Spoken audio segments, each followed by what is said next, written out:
네, 투기 의혹에 대해 정부가 1차 조사 결과를 발표했는데요. 이번에는 인천 지역 시민사회단체와 이야기 나눠보죠. 이광호 인천평화복지연대 사무처장과 전화 연결되어 있습니다. 사무처장님 나와 계시죠?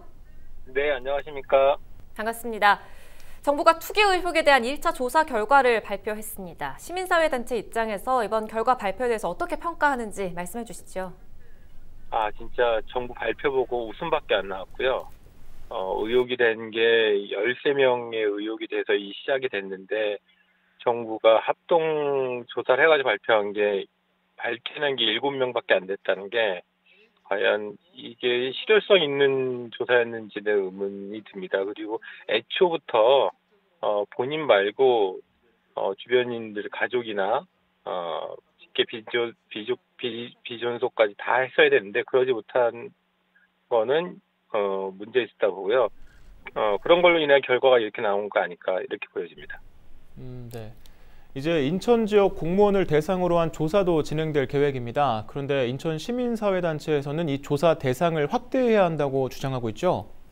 네, 예, 그렇습니다. 이게 일단은 인천시에서 최소한의 범위를 좀 정해놓고 하려고 하는 계획이어가지고 과연 이것이 실효성 있는 저희도 좀 의문이고요. 특히 인천 지역 같은 경우는 계양구 지역과 서구 지역, 검단 지역인데요.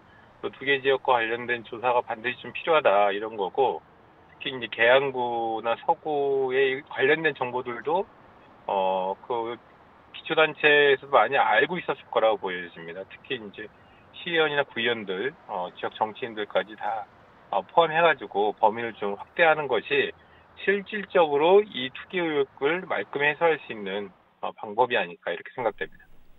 네, 그리고 정부의 투기 의혹 조사에 시민사회단체도 참여해야 한다 이렇게 주장해온 바 있는데 조사 결과를 시민들이 납득할 수 있도록 그 객관성을 확보해야 하기 때문이겠죠?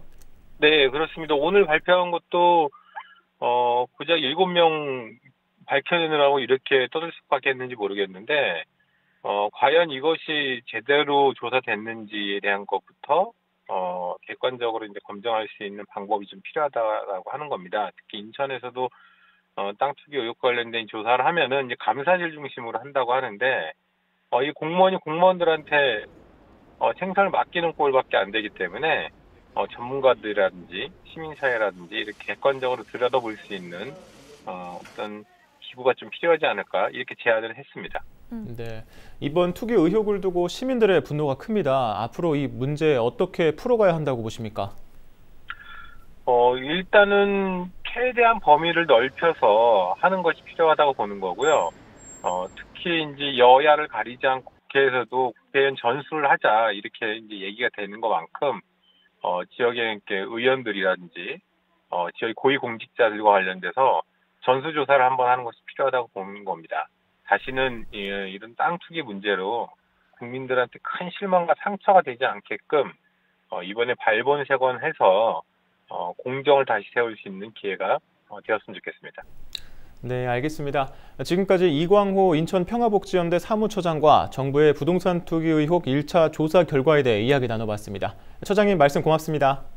네, 고맙습니다.